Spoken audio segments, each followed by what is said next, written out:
Hi, we are now going over the client portal for Atlas Factoring. This is how it looks when you come in here. You will usually see a message or an announcement here. For example, when we have holidays and we're going to be closed, or if anything has changed with wire ACH cutoff times. Uh, you also will need to make sure that all your employees are listed as a contact with Atlas Factoring if you want for them to have access to the portal. So after clicking sign in, they would have to come and do the sign up now process. Again, their email has to be listed as a contact for them to successfully create their password. So after we sign in, the main thing that comes up is the dashboard.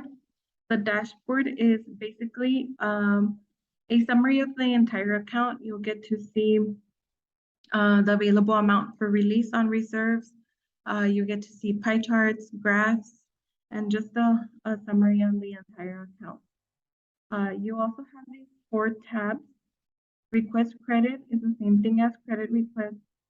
Import purchases is the same thing as purchases. Request disbursements is the same thing as facility list. And you also have request reports. So when you go into requesting a credit, you can always type in a number, a name, or an MC number. So for example, if the name comes up, there's no need to put in the MC number, but you can always put in the amount that you're gonna be needing, today's date. If you already have a load number, you can enter it. If you don't need to enter it. Click submit. After you submit it, you would see the status here. Once it has been worked on, you'll either get an approved status, declined status, or you can see call first.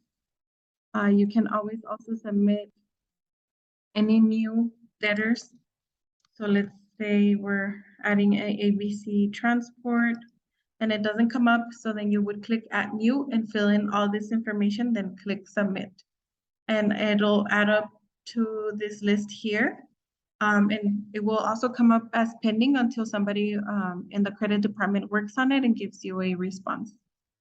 The next thing that we have here on the dashboard is the import purchases. You have the upload button. You can manually enter the invoices. You can put in, let's go again with CH Robinson. And let's say we're putting in an invoice for $500.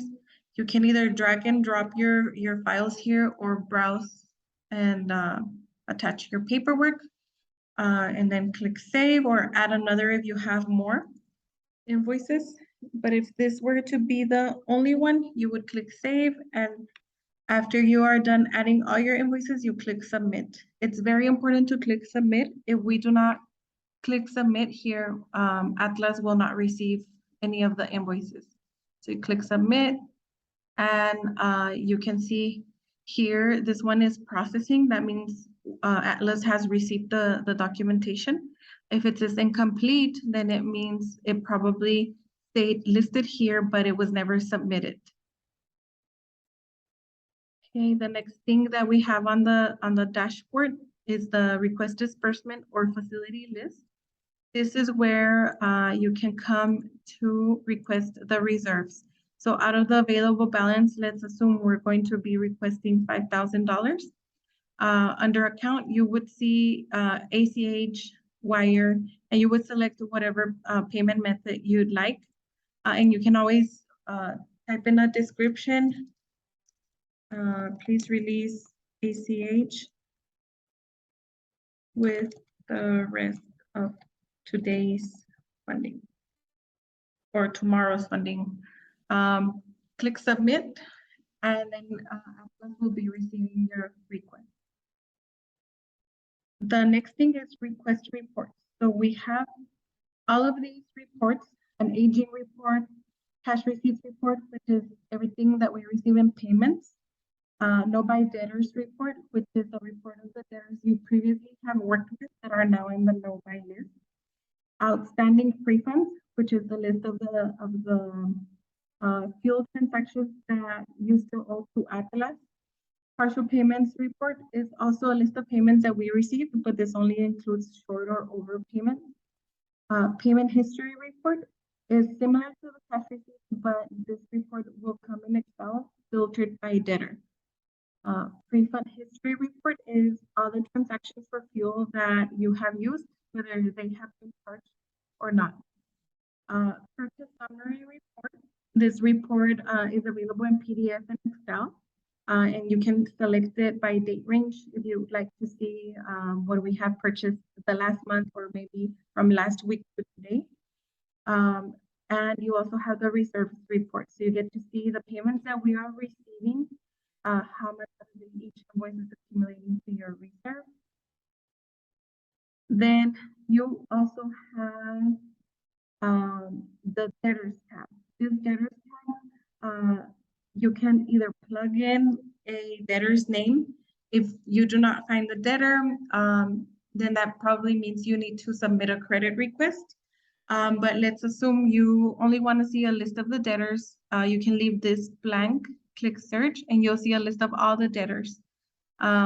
This is a testing portal, so that's why you only see CH Robinson, but you can click into each of the debtors that you see listed, and you actually can see the address, their phone number. You can see how much of invoices is open from 1 to 30 days, and then you get to see, for example, the average days to pay in the last 60 days was 33 days. The average days to pay in the last 90 days is also 33 days. And it's just a basic summary on each debtor. The more debtors that you work with, the more that you can click into to see their summary. You also have the documents tab. So this tab, any report that you request will come to this tab. Sometimes you'll see them as available, or sometimes you'll see it's still building. You can always come to this little circled arrow here to refresh. It is important that you do not have any pop-up blockers so that you can view your report so that they can open up. And after it is finished running, it will come up like this one here that says available, unavailable, and then the report will come up.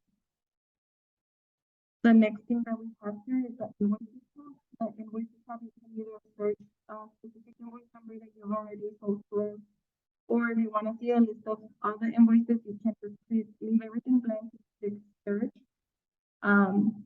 You can filter the list by open or paid. So if I were the carrier, I would filter all the open invoices. And if you want to take a look at collection notes, you can do that. You would see a little number here on how many notes we have. Let's see if we have one. For example, this one, there's one note here when it was verified, and you actually can also view the images. So if there's 5 images, you would see a number 5, you click on there and the paperwork will open up. You'll have your invoice, the reconfirmation, proof of delivery, anything that was attached to that invoice. You actually can also click into the invoice and see more details on it. So if you want to see, for example, when it was purchased, how much it was purchased for, when the payment was received, you can see it here, how much was received, any details on that specific invoice you'll find on here. And again, you can always search up a specific invoice number if you want to see the entire list. You actually also have payment tab, which is similar to the cash receipts report. The neat thing about this is you can click into the payments that are being received, and you can also find them in order by the date that we receive them. So let's say we're wanting to look at this payment. You get to see what invoice was paid with that ACH transaction, how much was paid if there's still a balance, and how much was sent to the reserves, and then how many days it took for us to receive it. If there's any notes, you would see them here under description. The next tab here is transactions. The transactions tab will show you every transaction that happens, whether it was a purchase, a loan payment, a payment that we received on an invoice, a reserve transfer, release, anything that happens on the account, all the transactions will be found here. And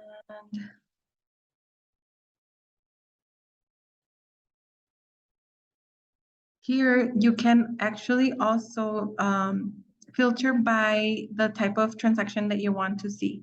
So let's say, for instance, we want to only see the purchases. You would type in purchase, and then if you want to see what we paid you on February the 1st, you can click on the batch number. After you click on this, you are requesting the found under the document tab. Now this one, because it's not going to be running. But here you'll see it's pending to run. After it's available, it'll come up like this report here where it says available, and you can click unavailable to open up the report. Again, you do have to be refreshing the screen so that you can open up the report. Coming back to the top one, again, these three are the same as the ones that are on the dashboard. They're the same track. And this one here on the actual field, our main manufacturing web page, and as far as the portal, this would be it. You can reach out to your account representative if you have any questions on the reports, on the credit request, on anything regarding the portal, and we would always be glad and ready to help you with any questions you might have. Thank you.